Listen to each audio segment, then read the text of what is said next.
Assalamualaikum warahmatullahi wabarakatuh. Banyak sekali pertanyaan jamaah, Ustadz kasih kami channel untuk kajian anak-anak muda.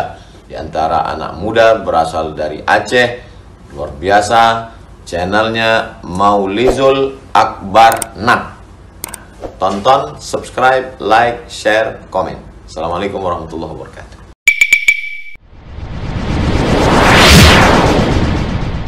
Kurban bisa jadi wajib apabila dinazarkan. Kalau saya dapat anak, saya akan kurban. Bukan kurbankan anaknya, maksudnya saya akan kurban. Itu kurban wajib.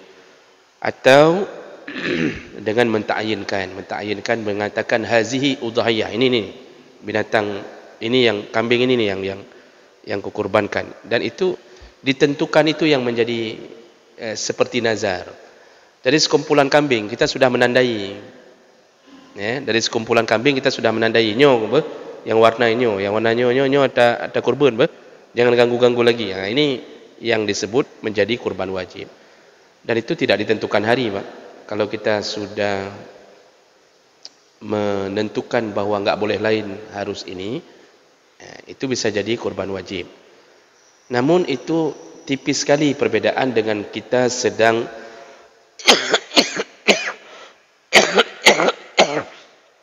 membeli binatang kurban. Jadi kalau kita beli binatang kurban, kita lihat ada yang gemuk, ada yang bagus. Kita pilih dia bukan karena ingin menentukan dia, tapi karena kualitasnya, maka itu tidak disebut dengan kurban wajib. Ya. Jadi bukan dengan mengatakan yang nyo. Semua orang akan mengatakan itu. Waktu ditanya yang mana kambing mau dibeli, yang nyo. Bukan dengan mengatakan yang ini langsung berubah jadi wajib semua, tidak. Tapi maksudnya lebih kepada menta'yinkan, menentukan seperti menta'yinkan nazar. Jadi makanya saya bilang tadi kalimatnya jauh-jauh hari, biasanya orang melakukannya jauh hari, ya, untuk menentukan satu model binatang kurban. Terutama bagi pemelihara kurban, ya, terutama bagi yang memelihara binatang ternak. Itu yang disebut wajib. Apakah boleh tawar-menawar? Boleh, Pak. Dalam jual beli itu kapanpun, dimanapun, nggak ada larangan untuk tawar-menawar. Cuma orang mengatakan tidak boleh, itu lebih kepada janganlah binatang kurban ditawar-tawar terlalu jauh, karena itu untuk Allah. Jadi baik jangan pelit untuk Allah sampai tawar, sampai minta harga jauh sekali, jangan.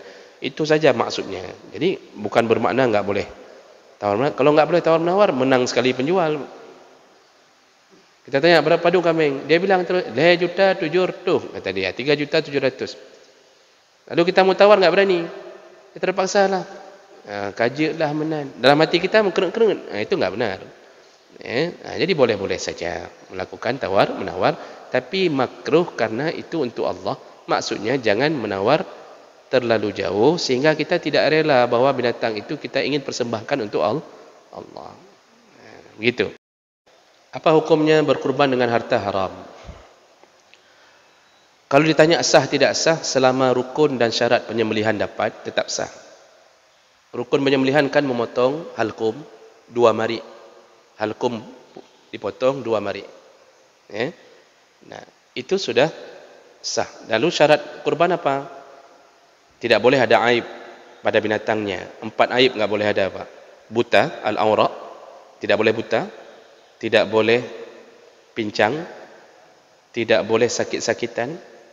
Sakit-sakitan yang sifatnya berkepanjangan enggak layak kurban. Tapi kalau cuma panu, kadas, cemekam kambingnya tidak mengapa. Kemudian tidak boleh terlalu ajfa, kurus. Yang kurusnya sampai nampak tulang rusuk. Tidak boleh. Suruh cari yang paling bagus seperti Nabi cari. Ya, yang gemuk. Ini syarat. Sudah. Kemudian dilakukan di waktu yang telah ditentukan. Mulai dari habis salat hari raya sampai sebelum terbenam matahari hari tasyrik yang terakhir. Kemudian bersyarikat pada yang prosedurnya. Satu kambing hanya untuk 1 orang, sedangkan sapi boleh bersyarikat maksimal 7 orang. Itu syarat. Kalau itu semua terpenuhi, sah kurban. Jadi kalau ditanya sah enggak kurban, sah. Masalahnya dari harta haram. Itu sah tetapi tidak diterima. Itu yang jadi masalah. Dia sah. Sama kayak kita solat dengan baju curian. Sahkah solat? Cukup syarat, cukup rukun, sah. Tapi tidak diterima. Untuk apa berkorban kalau tidak diterima? Makanya jangan berkorban dengan harta haram. Karena Allah telah menyebutkan Nabi menyebutkan innallaha thayyibun wa la yaqbalu illa thayyiba. Allah itu baik dan Allah enggak terima apapun amal kecuali dari sumber yang baik-baik saja. Lalu di dalam hadis yang lain, la yaqbalullah as-salat bighairi wudu. Enggak diterima salat tanpa wudu, wala sadaqah min ghulul, dan juga tidak diterima sedekah apapun dari perbuatan yang ghulul. Ghulul itu korupsi, riba, makan itu semuanya enggak diterima. Itu jadi masalah. Jadi rugi saja kurban. Maka oleh karena itu jangan gunakan harta haram untuk berkurban. Hutang lalu ingin kurban. Selama hutang itu belum jatuh tempo atau diizinkan, diringankan oleh pemilik hutang, pemilik uang, maka tetap kalau masa 4 hari nahar 10, 11, 12, 13 tetap disunnahkan untuk berkurban lalu menunda membayar hutang kalau diizinkan oleh si pemilik uang. Kata pemilik uang, kakak napu, nanti aja kapan-kapan ada uang bayar. Nah, kita ternyata ada uang dan dia tidak memastikan, tidak mematok harus sekian, maka tetap diutamakan kurban, khusus pada bab fikih kurban. Dan ini disebutkan oleh Imam Malik, Imam Hanbali, walau istata'a ayastadin istadan. Kata Imam Malik, kalau engkau mampu berhutang, berhutanglah lebih dahulu. Malah imam-imam mazhab dalam fikih kurban disuruh berhutang untuk bisa berkurban. Saking kuatnya suruhan kurban sampai disuruh berhutang. Padahal enggak ada bab fikih lain yang suruh berhutang. Bab naik haji wajib, tapi enggak disuruh berhutang. Kalau enggak mampu ya sudah, jangan naik haji dulu. Tapi kurban, imam-imam mazhab suruh berhutang. Jangan lewatkan kurban, berhutanglah, terutama misal PNS. Nanti ada uang tanggal 1, sedangkan hari raya tanggal 29. Berhutanglah lebih dahulu. Nanti bayar. Yang jadi masalah apa? Enggak ada yang kasih hutang. Ya. Karena kayak depa tanya hana jujur tu. Makanya enggak ada yang kasih hutang. Tapi intinya selama hutang itu tidak ditetapkan masanya, artinya diringankan, masih boleh berkurban lebih dahulu, kecuali sudah ditetapkan dan orang itu sudah marah. Itu berlaku hadis Nabi, matlul ghani dzulmun, menunda-nunda hutang termasuk zalim. Maka tetap wajib bayar hutang kalau sudah sampai tempo dan dia marah dengan itu, wajib bayar hutang.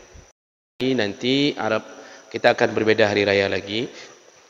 Arab Saudi menetapkan ru'yahnya. Arab Saudi itu Pak tidak menghisap.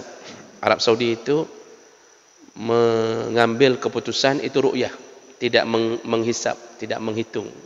Bahkan mereka, ulama-ulama mereka mengatakan diharamkan menghisap karena Rasulullah dulu melihat bulan. Dan setelah dilihat ternyata kemarin hari Senin jatuh 1 Zulhijjah.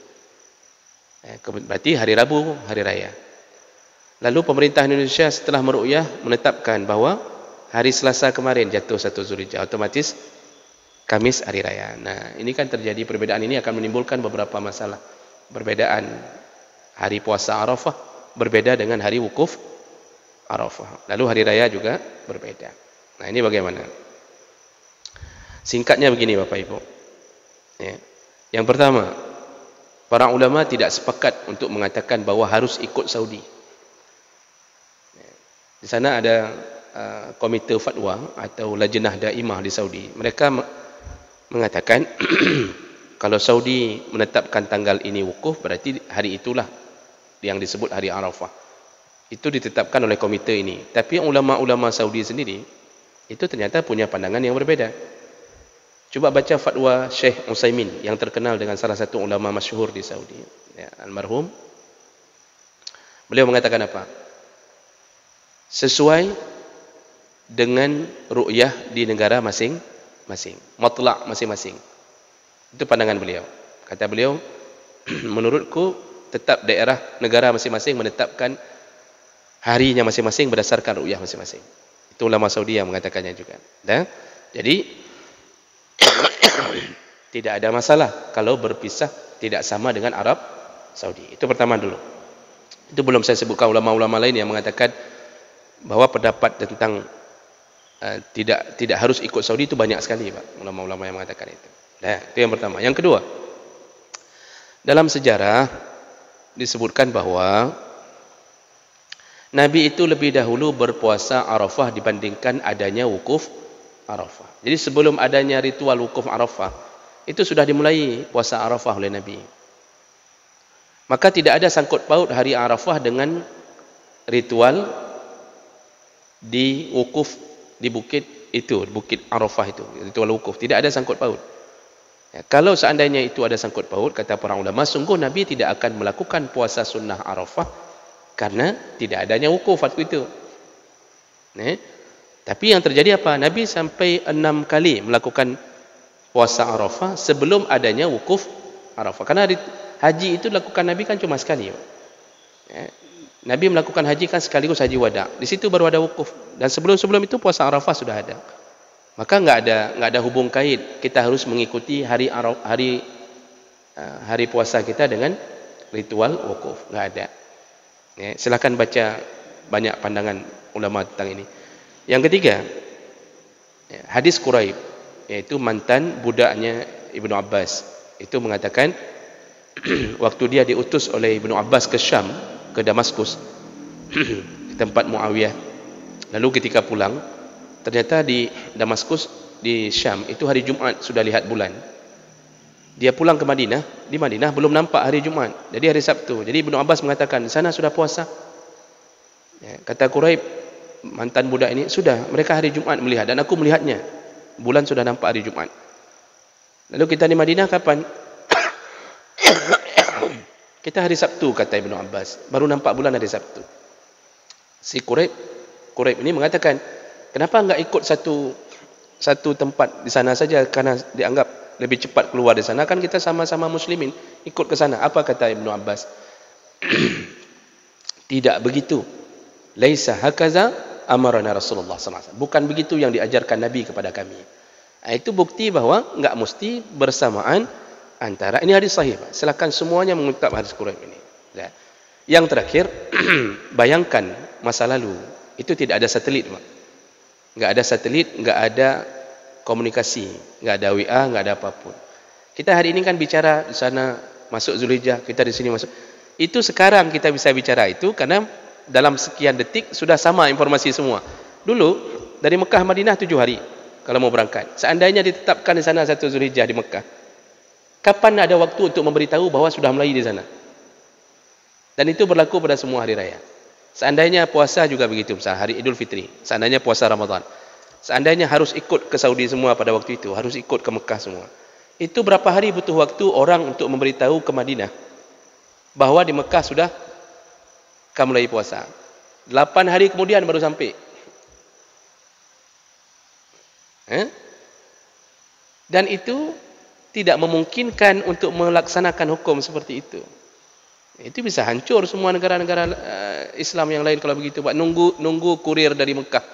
Kayak mana ini? Sekarang kita bicara seperti itu, makanya tidak masuk akal kalau harus menyesuaikan semuanya negara-negara dengan Arab Saudi. Ya, maka oleh karena itu, apa kesimpulannya? Tidak bermasalah berbeda hari raya, juga tidak bermasalah melanjutkan puasa Arafah walaupun di sana sedang hari raya. Ikuti keyakinan masing-masing. Masuk keyakinan kita ikut apa? Ikut pemerintahan Indonesia atau ke sana. Yang mau hari raya hari Rabu silakan, Pak. Ya, silakan saja, itu pun enggak dilarang. Yang hari raya hari Kamis silakan. Jadi yang hari Kamis jangan ngejek hari Rabu, yang hari Rabu jangan ngejek hari Kamis. Nanti yang hancur hari Jumat. Nah, begitu. Jadi tidak ada masalah, nampaknya hasil ijtihadnya. Hanya orang-orang yang tipis bulu saja yang mempermasalahkan itu. Gaduh ngata, pegah nyoh salahnya je. Itu hanya orang-orang yang enggak suka membaca saja, itu yang mudah-mudahan begitu. Memberikan kupon kepada yang menjagal, yang bekerja, itu bahagian daripada pemberian. Dibolehkan. Yang enggak boleh diniatkan untuk bayar. Nyopat peng 200 apa, nanti 100 lagi cok si mendang, nyopat kupon. Itu enggak boleh. Diniatkan untuk bayar. Tapi selama diniatkan pemberian, porsinya suka-suka, Pak. Enggak mesti satu-satu plastik. Kita melihat panitia kerja dari pagi sampai maghrib, habis-habis sampai dibersihkan darah. Siapa yang mau itu kalau bukan orang-orang yang ikhlas, Pak?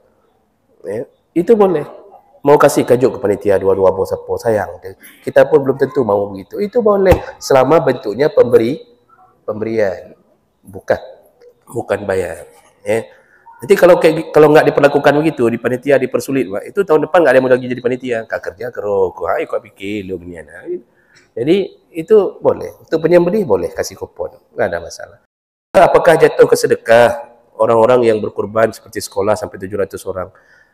Kalau ke sedekah tergantung, Pak. Mau disembelih dibagi-bagi atau enggak? Kalau dibagi-bagi dapat pahala sedekah, enggak dibagi-bagi, cuma satu sekolah kumpul ya nak. Kita buat kenduri di sekolah hasil kurban kita. Itu kurban enggak dianggap, sedekah pun enggak ada. Ya, karena seperti orang Brahmin. Ya, artinya buat sendiri, masak sendiri, makan sendiri.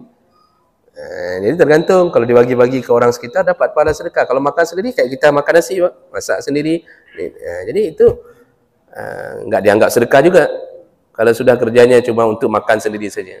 700 orang satu sapi, Pak. Mana ada cukup makan tu? Jadi inilah kerja yang sifatnya sia-sia. Mendidik pun tidak.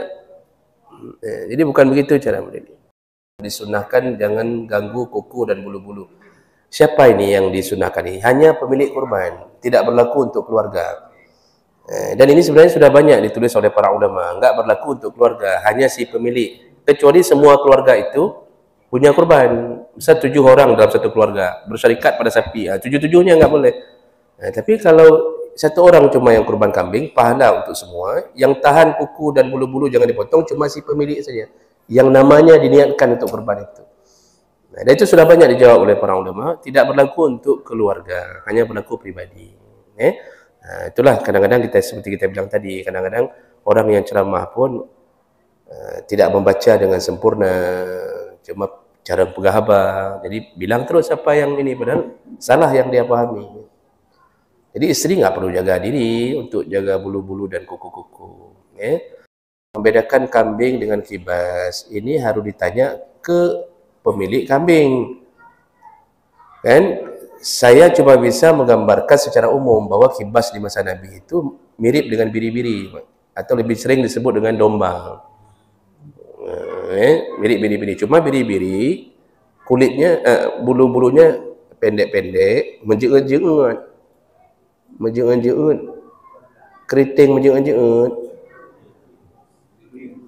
Apa bahasa Indonesianya menjeut-jeut? Keritingnya keriting kayak keribu gitu, Pak, keritingnya. Itu biri-biri. Kalau domba lebih ini bulunya, lebih panjang, lebih cantik. Itu pilihan Nabi.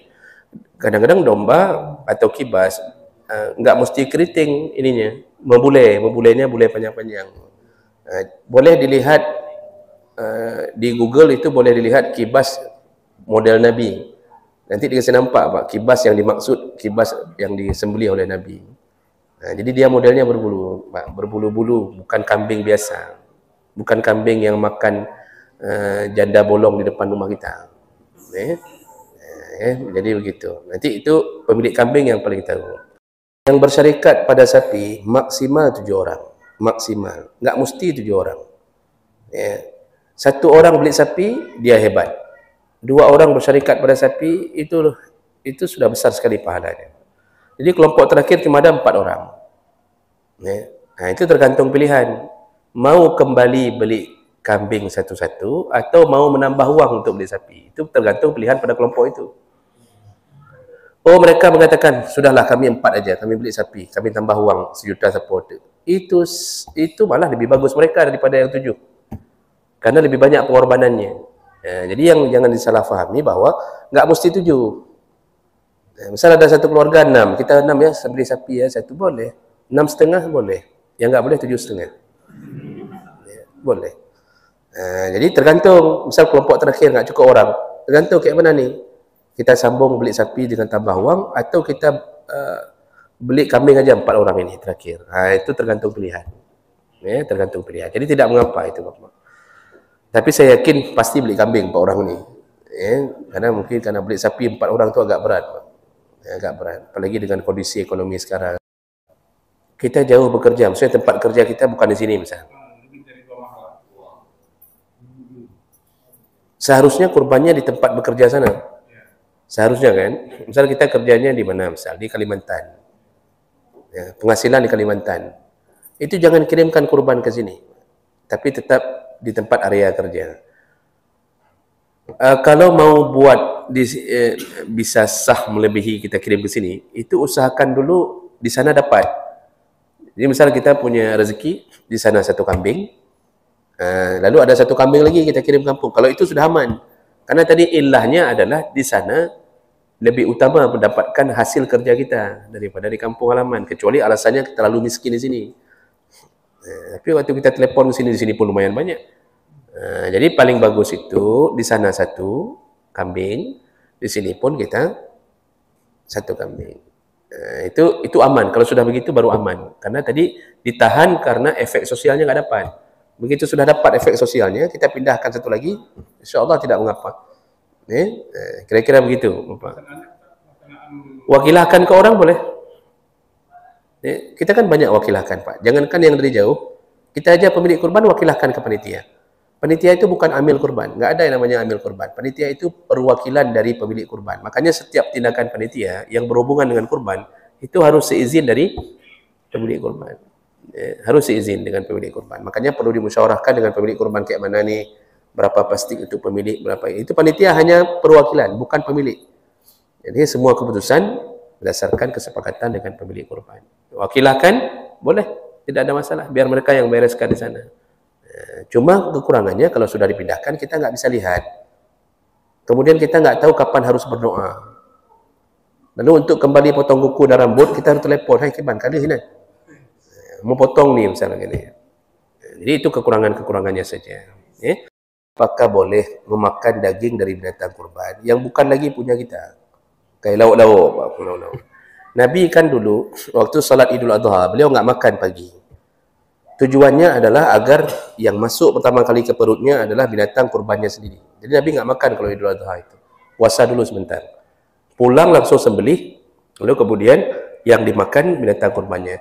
Kenapa Nabi bisa memakan binatang kurbannya? Karena beliau nyembelih sendiri. Di rumahnya sendiri. Ya begitu. Sekarang kita setelah dicampur sana, ditumpuk-tumpuk, dan bercampur-campur dengan lembu orang, apakah itu juga boleh? Melihat kondisi sekarang itu boleh, Pak. Dan kita dianggap tetap memakan milik kita, walaupun waktu dicampur bukan lagi milik kita. Karena keadaannya mudarat. Keadaannya mudarat. Artinya nggak mungkin dipisahkan itu. Kalau seandainya dibagi bertumpuk-bertumpuk, lalu ini punya kelompok ini punya kelompok ini, lalu diambil masing-masing, malah nanti lebih mudarat lagi pembagiannya. Maka mengambil salah satu dari plastik, walaupun ternyata itu punya kambing orang atau lembu orang, kita tetap dianggap makan punya kita sendiri. Karena kalau harus punya sendiri, itu harus mengambil spidol permanen. Setiap daging tandai, nyota lu. Nggak bisa terjadi itu. Nah, jadi dibolehkan dan tidak mengapa. Kalau kita sudah serahkan kulit itu kepada siapa saja, baik kepada penyembelih atau panitia, kita bilang ke panitia, sayang waron, kahek dari bunga, capek dari pagi, kulit ambil untuk panitia aja lah. Semua pemilik kurban setuju kulit kasih ke panitia. Kasih itu sifatnya apa? Bayar atau beri. Kalau beri, maka setelah itu berarti panitia memiliki kulit itu. Masalah nanti panitia mau jual ke mana terserah. Yang nggak boleh jual si pemilik kurban. Ya, nah, jadi si panitia sudah kita kasih cok juga waron. Yang nggak boleh panitia juga ada memiliki kurban itu. Berarti dia punya dia sendiri nggak boleh jual. Yang dia boleh jual punya orang yang diberikan ke dia. Cuma masalahnya kita nggak bisa tandai lagi mana kulitnya kita, mana kulitnya orang.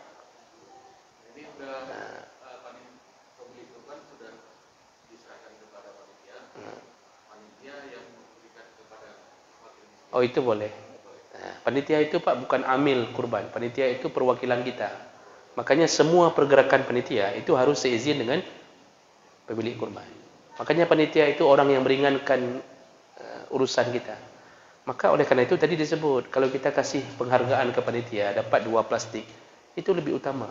Capek itu panitia kerja. Apalagi kalau enggak dibayar apapun. Ikhlas. Jangan sampai ada yang yang pegang karu. Panitia 2 buah plastik. Menyonya cidron deng panitia nak deng.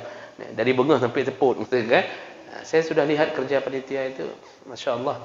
Itu capek Pak hari itu. Jadi kalau sudah dikasih ke dia, masalah dia mau kasih kemana, mau dia jual terserah. Yang enggak boleh pemilik kurban. Oh, kita kurban di sini ada. Lalu kita kurban satu lagi di kampung. Itu kalau sudah begitu posisinya boleh. Karena tadi ilahnya, alasannya, jangan sampai nggak ada kurban di kampung tempat kita tinggal, sedangkan di sini masih membutuhkan. Kalau di sini kita sudah kurban, berarti kita sudah gugur di sini. Rupanya ada kurban lebih, mau kirim kambing ke tempat lain, itu nggak apa-apa. Yang penting di sini tempat kita tinggal sudah ada, itu aman. Karena ilahnya tadi, alasannya tadi yaitu kebutuhan. Ya. Ada orang yang ingin memberikan kulitnya kepada siapa yang diinginkan. Apakah perlu minta izin kepada seluruh pemilik? Misal 7 orang Pak ya, dalam satu sapi. Apakah ke-7-7-nya perlu diminta izin? 7-7-nya perlu diminta izin. Ya. Karena itu sama-sama memiliki. Mereka sama-sama berhak. Kecuali sudah saling mufakat. Maksudnya mufakat begini, nanti di antara 7 itu ada ketua. Yang 6 ini sudah mengatakan, "Hom kiban kekene kedua ke pebul itu." Nah, itu sudah ada izin berarti. Nah, kalau dia bilang begitu, yang kayak mana maunya ketua, lanjut aja terus. Nah, itu sudah ada izin. Tapi kalau nggak ada bahasa itu ke-7 pemilik ini harus minta izin. Kayak mana kulit kita kasih kemana? Nah, itu harus ada izin. Yang kedua, kalau ada lebih kepala atau apa, bolehkah panitia mengambil? Boleh, tetap dengan seizin pemilik. Jadi panitia itu nggak boleh bergerak Pak tanpa seizin pemilik. Karena panitia itu cuma perwakilan dari pemilik kurban. Makanya tadi saya bilang sebelum terjadinya hari kurban itu harus duduk musyawarah di antara semua pemilik kurban. Kayak mana ini, kalau lebih ini bagaimana? Pejut sampai tadi masalah masak-masak tadi. Itu dimusyawarahkan dulu dengan pemilik kurban. Kayak mana? Boleh kami masak di hari kurban? Boleh. Kalau semua pemilik kurban mengatakan hambo ju, tak kajunya itu boleh. Karena tadi ada hak boleh kasih suka bukan hanya kepada fakir miskin. Itu hak pemilik kurban. Jadi dilarang panitia bertindak sesukanya kalau urusannya untuk dikonsumsi sendiri.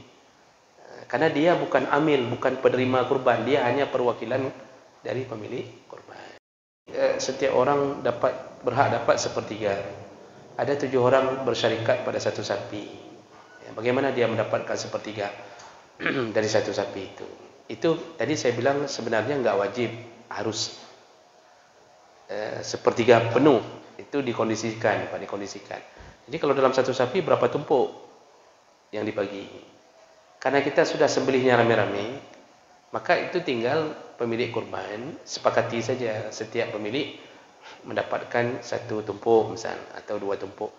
Itu sudah aman itu Pak. Karena untuk dibagi mencari sepertiga seperti yang diinginkan itu susah itu. Karena kalau melauk-lauk mengatakan sudah nggak bisa lagi ditumpuk-tumpuk ini kelompok ini kita tumpuk, nggak bisa lagi itu.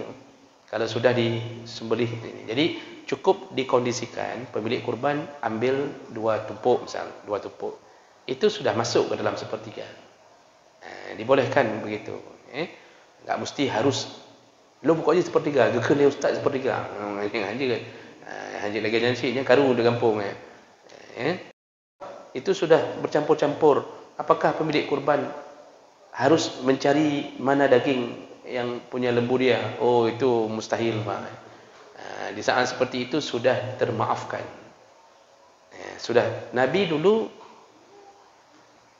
nggak makan dari salat subuh sampai selesai Idul Adha, salat Idul Adha, karena makanan pertama yang dimasukkan ke perutnya adalah binatang kurbannya sendiri. Kenapa Nabi bisa makan binatang kurbannya sendiri? Karena Nabi sembelih sendiri dan nggak ada model kumpul ke panitia. Waktu itu semua sembelih masing-masing karena orang yang dibagi pun masih sedikit. Sekarang Pak nggak bisa.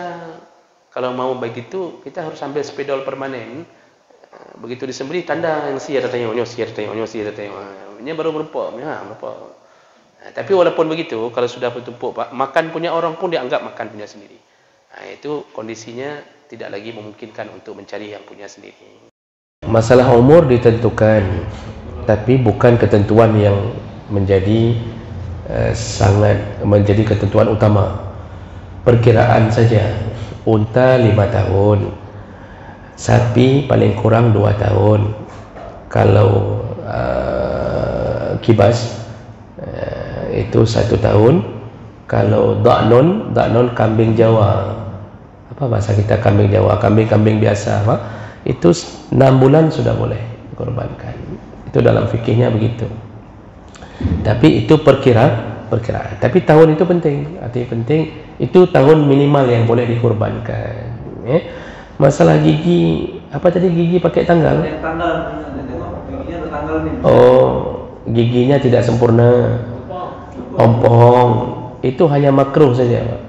Telinga robek. Ada kulit yang tercoret, itu hanya makruh. Pokoknya itu makruh. Paling bagus cari yang sempurna. Nanti minggu depan kita akan kabarkan mana yang paling sempurna. Jadi boleh tetapi makruh.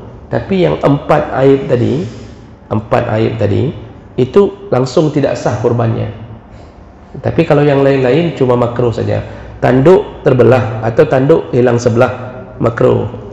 Bukan nggak boleh, makruh. Kurban hanya boleh pada 3 jenis binatang: unta, sapi, dan keluarga besarnya. Jadi kerbau boleh nggak? Boleh, karena keluarga besar sapi. Satu rumpun, satu model, cuma beda-beda mama aja. Ini dari mama pertama, yang itu dari mama kedua, cuma beda-beda sedikit aja. Jadi kerbau boleh. Dalam kitab-kitab waktu ditanya tentang jamus, kerbau dibolehkan oleh seluruh ulama. Kambing juga begitu, boleh dengan keluarga besarnya yang mirip-mirip kambing, yang satu jenis dengan kambing. Kibas, dha'nun, ma'izun, itu semuanya boleh. Yang nggak boleh selain 3 binatang ini, nggak boleh berkorban dengan bebek, nggak boleh berkorban ayam, nggak boleh berkorban rusa, kijang, nggak boleh. 3 binatang itu yang boleh, tapi keluarga besarnya masih dibolehkan. Meniatkan pahala untuk orang tua, kalau itu berasal dari anak yang saleh dan perbuatan itu memang terdidik karena melihat kebaikan orang tua. Jadi orang tua sering kurban, atau orang tua menasihati nak ka kurban, menyokkan apeng baik tua ka kurban, kata orang tua. Sebenarnya itu nggak perlu diniatkan, itu bergerak otomatis, Pak. Itu termasuk daripada amal jariah daripada orang tua tersebut. Jadi dia nggak perlu diniatkan kalau dari anak, karena salah satu keistimewaan anak adalah investasi kita terbesar. Makanya Rasulullah mengatakan seluruh anak Adam kalau sudah mati putus kecuali 3 perkara. Salah satunya waladun salihun yad'ulah, anak yang saleh yang mendoakan. Mendoakan itu bukan Rabbi ufirli saja. Kebaikan yang dia lakukan, kalau itu berasal dari terinspirasi dari orang tuanya, nyentuh langsung. Baik masih hidup ataupun sudah meninggal, itu langsung. Namun kalau untuk meniatkannya boleh, ya, karena kalau langsung saja sudah sampai, apalagi diniatkan, ya Allah kirimkan ini untuk orang tuaku, silakan, dibolehkan. Seorang perempuan bertanya kepada Nabi, ya Rasulullah, kalau aku meniatkan hadiah, memberikan wakaf, aku niatkan untuk orang tua ibuku, apakah sampai? Kata Nabi, yanfa', sampai. Dan langsung dia mengatakan, kuwakafkan kebun ini atas nama ibuku ya Rasulullah untukmu. Diterima oleh Nabi. Langsung Nabi menyatakan pahala sampai ke ibunya. Jadi kalau anak dan orang tua, Pak, itu nggak ada pemisah. Jadi niatkan boleh, tapi sebenarnya itu sudah sampai otomatis. Kalau diwasiatkan, anak itu tetap dapat pahala, anak yang saleh melaksanakan wasiat. Pahala sampai kepada yang mewasiatkan. Saya sebelum meninggal, si ayah mengatakan, nyo ke kurban 2 ton, ada nanlung, ya, atas nama saya tolong kurban 2 tahun. Ni uang ayah jangan pakai, sisakan untuk kurban 2 tahun. Kurban itu berpahala, mengalir ke si mayat, kemudian mengalir untuk si anak yang melaksanakan amanah, karena itu anak yang saleh. Karena banyak anak enggak laksanakan amanah, Pak. Uang warisan dihabisi, uang wasiat dihabisi, enggak laksanakan. Ini anak kurang ajar, anak durhaka. Tapi resikonya kalau itu kurban wasiat orang tua, konsekuensinya enggak boleh dimakan oleh si anak, keluarga si anak, dan seluruh orang kaya, enggak boleh makan. Khusus hanya boleh diberikan kepada fakir miskin. Begitu dalam mazhab Syafi'i. Dalam kitab Mahalli disebutkan begitu. Kitab ini juga menyebutkan begitu. Jadi dia dianggap kurban wajib, karena wasiat itu wajib dilaksanakan, maka enggak boleh dikonsumsi oleh keluarga. Semuanya harus diberikan ke fakir miskin. Ke orang kaya pun nggak boleh bagi. Itu konsekuensi kalau hasil kurban wasiat. Tapi kalau kita kurbankan atas nama orang tua, tidak diwasiatkan, dia sudah meninggal, lalu kita langsung taruh nama dia, makanya nanti di menasah-menasah kadang-kadang ada yang almarhumah, itu tanya dulu ada wasiatnya enggak. Kalau tidak ada, dalam mazhab Syafi'i tidak sah kurban itu. Ya Bapak Ibu, tolong diingat baik-baik, melakukan kurban atas nama orang yang sudah meninggal tanpa diwasiatkan menurut mazhab Syafi'i tidak sah, berdasarkan dalil surat An-Najm ayat 39, wa anna laysa lil insan illa ma sa'a. Ya, enggak sah. Jadi orang hari ini kan mamaknya enggak pernah wasiat kurban, ayahnya enggak pernah wasiat kurban, tapi kemudian dia meletakkan nama ayah ibunya, ini untuk ayah, untuk ibu. Tidak sah dalam mazhab Syafi'i, sah dalam mazhab Hambali dan Hanafi. Imam Malik makruh meniatkan kurban untuk orang meninggal kalau kecuali diwasiatkan. Kita beramal dengan mazhab Syafi'i rata-rata. Maka sebaiknya jangan diniatkan ke orang meninggal kalau enggak diwasiatkan. Kalau begitu Ustaz, kami kurban enggak usah niat ke orang tua, kami yang kurban sampai pahalanya. Pahala anak yang kurban sampai. Berarti anak itu berkurban, dikirimkan seluruh pahala kurbannya untuk orang tuanya. Kurban dari orang kafir. Salah satu syarat sah kurban dilakukan oleh seorang yang mukmin, karena kurban itu perintah agama. Maka syaratnya mukmin, beriman. Orang kafir tidak dianggap kurban. Bolehkah kita terima kurbannya? Tergantung. Karena masalah menerima harta bukan dilihat dari status orang itu kafir atau mukmin. Kalau model terima hadiah, yang dilihat sumber harta. Kalau kita terima dari orang kafir, kerja orang kafir itu kerjanya kerja halal dalam pandangan syariat kita. Kerjanya kerja halal, dia enggak jualan babi, enggak jualan ini, dia jualan biasa, Pak. Misal silinda keramik misal.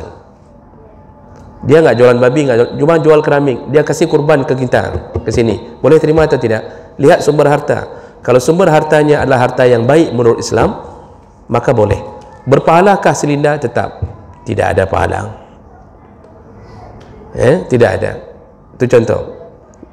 Tapi kalau orang muslim yang kasih, tapi sumber harta haram, mukmin muslim kerja sabu-sabu, dia sedekahkan satu kurban ke kita, enggak boleh terima, karena sumber hartanya sumber harta haram. Jadi yang orang kafir tadi kurbannya dianggap kurban? Tidak. Dianggap pahala sedekah? Tidak. Enggak ada yang diterima dari Allah kecuali dia mengakui Allah sebagai Tuhan. Kita boleh makan? Boleh. Tapi bukan yang kita makan itu bukan daging kurban, tapi daging sedekah orang. Cuma enggak dia ada pahala untuk orang yang sedekah karena dia kafir. Boleh dikonsumsi, Pak. Sama kayak kita pesan mi tiaw sama orang Cina, Pak. Kita bilang baik pakai minyak bui, jangan pakai minyak babi, jangan masak di atas wajan babi. Kayak mana wajan babi? Belangong bekas masak minyak babi, jangan, kita bilang. Bolehkah kita makan mi tiaw yang buat orang Cina? Boleh. Buktinya banyak kita makan kuih Cina hari ini, Pak. Bapak pergi ke Medan rata-rata bawa pulang kuih Cina. Muslimkah mereka? Mana ada. Bolehkah makan? Boleh. Coklat-coklat buatan siapa? Buatan orang kafir. Coklat hazelnut, coklat nut, coklat nut, macam-macam itu orang kafir buat. Kita makan boleh. Jadi kurbannya boleh dimakan, tapi bagi dia bukan kurban dan bukan sedekah, tapi boleh terima. Berarti ya sudahlah, itu hadiah untuk fakir miskin. Begitu. Tapi kalau dari orang Islam, dia pakai dari hartanya bukan harta yang halal. Kalau kita tahu, nggak boleh terima. Kalau nggak tahu, silakan terima. Nggak tahu kita, setelah ditangkap baru kita tahu dia ternyata pengedar sabu-sabu. Itu yang sudah makan nggak perlu kita cari dalam septic tank untuk kita buang. Aman ya. Kalau kita dalam keadaan tidak tahu, karena Allah maafkan kita pada 3 perkara. Salah satunya tidak tahu. Bolehkah memberikan kurban kepada orang yang bukan Islam? Ini kebalikannya. Misal ada Cina atau apa, hukum dasarnya tidak boleh dalam pandangan jumhur karena tidak sesuai dengan target kurban. Jadi tidak baik memberikan, bukan tidak baik, sebahagian mengatakan haram, sebahagian makruh, Pak, mengatakannya. Kecuali posisi dia, kita lihat tanda-tanda mau masuk Islam, maka kita lemahkan hatinya, ya, kita perkuat hatinya untuk masuk Islam dengan cara memberi. Nah, itu silakan. Ya, selain itu tidak disuruh, karena kurban itu untuk menolong fakir miskin dari kalangan muslimin. Panitia kurban, bolehkah makan dari daging kurban? Boleh. Syaratnya diizinkan oleh pemilik kurban. Jadi pemilik kurban itu tinggal bilang saja, ya, bahwa nyo kalau serahkan kurban ke waron, dibagi lewat waron. Sebenarnya nggak perlu dibilang secara khusus pun boleh. Yang penting izinnya adalah dia telah memberikan izin kepada panitia untuk menyelesaikannya, membagi-bagi, distribusi. Karena salah satu daripada hak dalam kurban adalah sepertiga untuk orang yang tidak membutuhkan. Jadi kan kurban itu dibagi tiga, Pak. Dalam surah Al-Had dibagi tiga. Fakulu minha, sepertiganya makan sendiri, sepertiganya untuk mu'tar, untuk qani', fa'atimul qani', berikan kepada yang tidak membutuhkan. Nah, tidak butuh itu mau saudara, kemudian mau guru-guru kita, teman kita di kantor, suka-suka kita. Yang sepertiga itu hak kita untuk kasih kepada yang suka-suka kita. Siapa aja. Kita punya kumpulan beko, kan orang ada biasanya ada kumpulan Vespa, ada kumpulan apa, kita ada kumpulan grup beko misalnya, Pak. Kita mau kasih ke grup beko ini, boleh nggak? Boleh. Ambilnya dari mana? Dari sepertiga al-qani yang nggak membutuhkan. Ya, kita punya besti-besti yang sama-sama jalan di waduk subuh, yang teman-teman jalan kaki, Pak, dari bawah naik ke atas, turun lagi kan. Itu boleh kasih, terserah. Itu sepertiga itu. Makanya panitia masuk sepertiga ini. Nggak membutuhkan, artinya hak siapa aja boleh kita kasih. Sepertiga lagi wal mu'tar, yaitu yang membutuhkan. Nah, itu baru hak fakir miskin. Yang jangan ganggu hak fakir miskin. Jadi panitia silakan makan atau ambil haknya dari kurban. Makan kalau kita lihat panitia lebih berhak daripada orang lain. Karena panitia itu capek, Pak. Man ba'a jilda udhiyatihi fala udhiyata lahu. Barang siapa pemilik kurban menjual kulit kurban, maka tidak dianggap kurbannya. Ya, tidak dianggap kurban.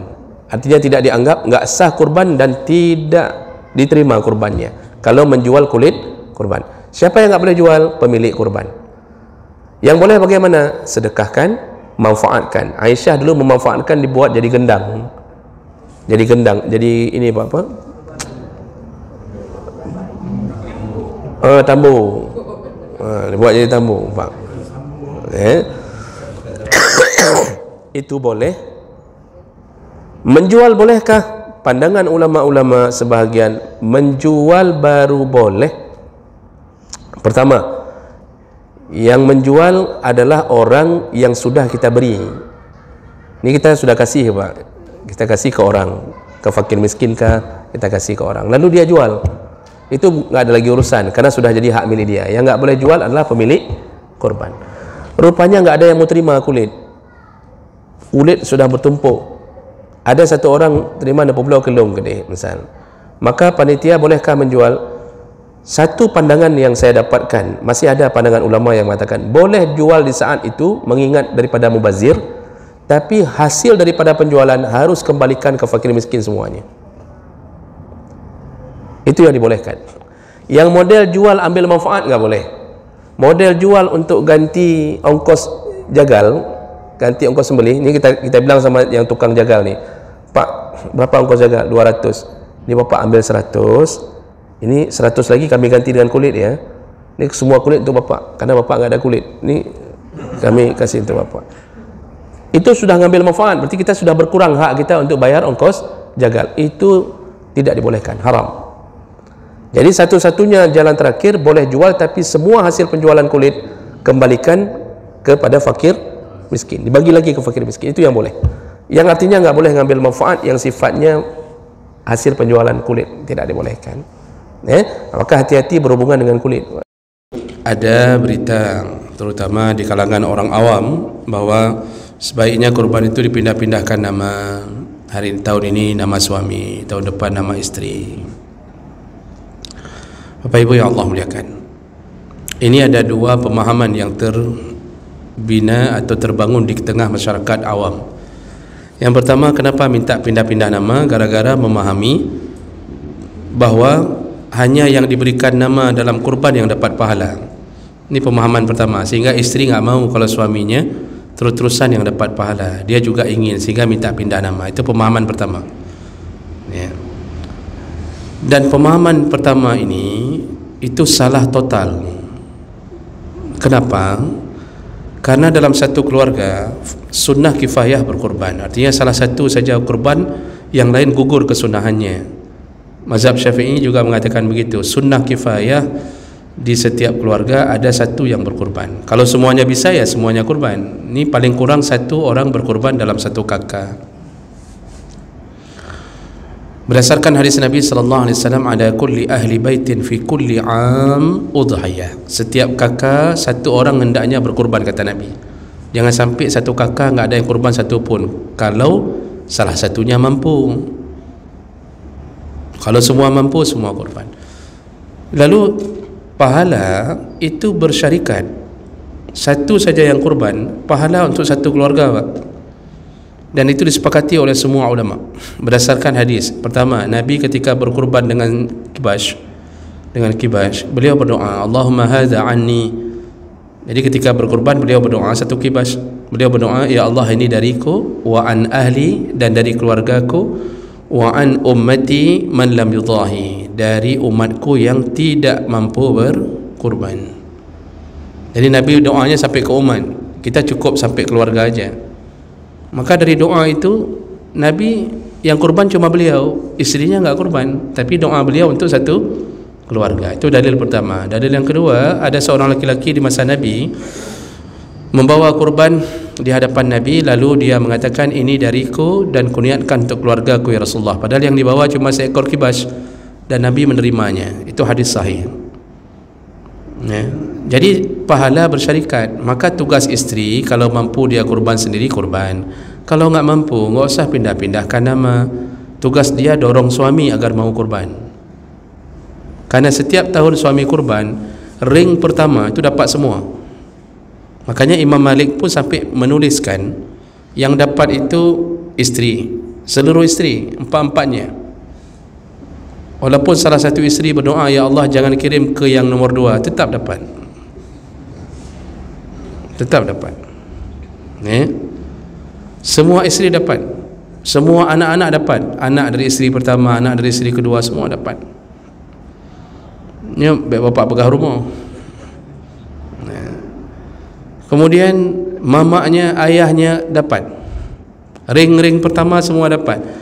Sampai orang yang diberi nafkah olehnya dapat. Misal diberi nafkah, misal ada anak yatim yang kita tanggung, keponakan kita, itu dia juga dapat pahala kurban kita, kata Imam Malik. Dan man sakana ma'ahu, dan orang-orang yang tinggal bersamanya. Jadi kalau ada pembantu yang tinggal bersamanya, pembantu itu juga dapat, kata Imam Malik. Jadi semua yang paling dekat dengan orang kurban, itu satu kelompok itu semua dapat pahala. Nah, jadi enggak perlu susah seakan-akan isteri mengatakan, abang enak, kemarin abang lagi, abang aja yang dapat pahala, kami enggak dapat pahala. Ini akibat tidak ikut pengajian. Si suami pun enggak pernah ikut pengajian, sehingga menuruti kemauan isteri. Dia kalau sudah ikut pengajian pandai nalum, dia akan mengatakan, hai nang bangai, kah merempok syit, kamu dapat juga, tenang, biar saya yang kurban, enggak usah pindah-pindahkan nama. Begitu, Pak. Nah, itu pemahaman pertama yang terbangun di masyarakat. Pemahaman kedua, isteri minta pindah kurban untuk dia, untuk anak-anaknya, karena ada pemahaman tentang jadi kenderaan di atas titian sirat. Jadi isteri mengatakan, abang sudah dapat kenderaan untuk meniti titian sirat, kami belum. Kayak mana nasib anak-anak kita? Udah di dunia abang tinggali, jangan sampai di akhirat pun kami engkau tinggali, kan begitu. Karena sering ditinggal, Pak. Ini istri ni. Nah, hadis tentang kenderaan itu ada yang berbunyi begini, istafrihu, kata Rasulullah, istafrihu dhahayakum fa innahu matayakum 'ala sirat. Perbaguslah kurbanmu karena dia akan jadi kenderaan untukmu di atas titian sirat. Itu ada. Tapi hadis ini itu posisinya, statusnya dhaif jiddan, lemah sekali, sehingga enggak bisa dijadikan hujjah dalam fikih dan dalam fadilah amal. Dan kita pun berdasarkan hadis yang lain, itu meniti titian sirat bukan naik kambing. kalau itu seandainya dimaksud untuk naik, itu bukan naik ke atas badan kambing, tetapi jadi amal untuk kita melesat. Makanya Nabi mengatakan dalam hadis yang sahih, posisi kita di atas titian sirat kalau banyak sekali amal, sedikit dosa, melesat seperti kilat. Yang kedua, terbang seperti burung. Yang ketiga, berlari seperti kuda. Yang keempat, berlari seperti laki-laki berlari. Yang kelima, berjalan biasa. Yang keenam, merangkak di atas titian. Itu semua tergantung amal. Jadi bukan bermakna harus naik kambing. Semua kita naik kambing di titian sirat. Enggak apa. Jadi kalau kita tujuh orang patungan satu sapi, tujuh naik ke atas sapi. Tak mati ilmu. Jadi itu jadi amal. Jadi amal untuk meniti, itu maksudnya gitulah amal kita meniti titian sirat, bukan naik ke atas badannya. Jadi beri pemahaman kepada orang-orang itu hadis itu dhaif jiddan, enggak bisa dipakai dijadikan hujah. Jadi enggak perlu pindah-pindahin nama. Dan dalam mazhab Syafi'i, anak-anak yang masih kecil itu enggak disunahkan berkorban. Untuk apa kita pindahin nama ke anak-anak yang enggak disunahkan berkorban? Ni ada yang pindahin sampai ke si bayi, Pak. Si ubud kalau menahan kenderaan, baru lahir, Pak, baru 2 hari sudah dipindahkan korban. Si ubud itu kan nggak perlu kambing, dia tinggal kita pangku saja di sini, kita naik ke atas kambing sendiri kan bisa juga. Jadi nggak perlu pindahin nama, terus saja bapak yang kurban, istri dan anak-anak semua dapat pahala ya, di atas itu. Itu yang perlu dirubah cara pemikiran itu. Bagi yang tidak mampu, apa amal saleh untuk menggantikan kurban? Tadi kurban ini memang disuruh bagi yang mampu, yang makruh itu bagi yang mampu. Yang tidak mampu apa amal salehnya? Yang tidak mampu datangi menasah-menasah, tahan plastik untuk terima kurban. Itulah amal salehnya. Jadi jangan merasa kecil hati, kayak mana saya dengan sabar saja selama ini tidak mampu, sabar saja tidak mencaci Allah, itu sudah hebat sekali pahalanya. Jadi enggak perlu sampai mencuri, harus kurban segala macam, karena Allah telah memberi sebuah keseimbangan hidup. Si miskin masuk surga dengan kesabarannya, si kaya masuk surga dengan rasa syukurnya. Jadi enggak mampu, kayak mana kita buat? Ya sudah, tunggu kupon, dapat kupon, ambil daging, masak, makan, bersyukurlah di atas yang telah diberi. Itu sudah hebat. Puasa dari awal Zulhijjah tadi, jangan lupa. Ini kadang-kadang si miskin puasa enggak, solat enggak, lebih hembong dia daripada orang bungong. Ini miskin dunia, miskin akhirat. Jadi jangan kecil hati, karena dulu orang miskin pernah datang ke hadapan Nabi. Lalu mereka mengatakan, ya Rasulullah, orang kaya enak ya, kami enggak bisa beramal seperti mereka. Ketika mereka salat, kami bisa salat. Mereka puasa, kami bisa puasa. Pas mereka sedekah, kami enggak bisa sedekah. Cemburu orang miskin dulu. Cemburu bukan karena kekayaan harta, tapi karena amal orang kaya lebih hebat. Sedekah, orang miskin enggak bisa sedekah. Apa kata Nabi? Ku ajarkan kalian amalan yang melebihi sedekahnya orang kaya. Apa dia? Ucapkanlah subhanallah 33 kali, alhamdulillah 33 kali, Allahu akbar 33 kali, lalu tutuplah dengan la ilaha illallah. Maka engkau yang mengucapkan ini bagi si miskin, engkau lebih besar pahalamu daripada sedekahnya orang kaya. Jadi Nabi memberi keseimbangan, perbanyaklah zikir. Makanya kan orang yang paling beruntung di hari kiamat az-zakirina waz-zakiran, yaitu orang yang paling banyak zikirnya dari laki-laki dan perempuan. Jadi kalau ditanya ada amal khusus yang mengganti kurban, enggak ada. Bolehkah kami yang miskin ini sembelih ayam? Enggak ada kurban ayam. Ya. Enggak ada kurban bebek, enggak ada. Enggak ada yang selain 3 binatang, enggak ada. Kurban itu hanya boleh pada unta, sapi dan keluarga besarnya. Keluarga besar itu termasuk kerbau, itu boleh. Jamus termasuk boleh, itu keluarga besar sapi. Lalu kambing dan keluarga besarnya, baik yang berbulu, tidak berbulu, yang kambing Jawa, kambing ini, kibas, macam-macam, itu semua boleh. Selain 3 binatang itu tidak ada yang namanya kurban. Jadi orang miskin bersyukurlah datangnya hari kurban dengan memuji-muji Allah di atas pemberian Allah kepada orang itu. Kalau dalam satu keluarga ayah ibunya tidak mampu, tapi ada anak yang mampu untuk berkurban, tapi anak ini sudah menikah, sudah pindah dari rumah kita pun, dia punya rumah sendiri, menikah. Apakah itu dihitung termasuk satu kakak? Dihitung, Pak. Itu termasuk satu keluarga. Jadi siapapun yang berkurban dalam keluarga inti, jadi keluarga inti itu maksudnya ring pertama, Pak. Ring pertama. Ya, kalau waktu tunggu Jokowi, yang langsung menemani Jokowi masuk ke restoran, itu ring pertama. Nanti ring ke-10 yang jaga rawa-rawa. Ya, Jokowi makan di Batu Pat, jaga rawa-rawanya di sana, di Kerungkukuh atau di mana itu kan, itu ring 10. Kemudian walaupun dia sudah berkeluarga dan selama dia adalah keluarga inti, maka tetap disuruh berkorban. Untuk apa? Tadi saya lupa menyebutkan untuk apa. Ya. Satu keluarga itu semuanya dapat pahala, bersyarikat pada satu keluarga. Jadi itu disepakati oleh semua ulama. Satu orang yang berkorban pada keluarga inti, walaupun dia sudah nikah, keluarga dia sendiri dapat, istrinya, anaknya, ayah ibunya pun dapat pahala. Bahkan Imam Malik itu menyebutkan sampai orang yang diberi nafkah olehnya. Misal kita punya anak yang kita beri nafkah, apakah keponakan kita, itu dapat pahala. Lalu orang yang tinggal bersamanya, kata Imam Malik, itu dapat pahala. Jadi ring-ring pertama ini semua dapat pahala. Walaupun anak kita tinggalnya di Banda Aceh, kita tinggal di sini, dia berkorban, kita telefon nak ada korban, ada mak, kita dapat pahala.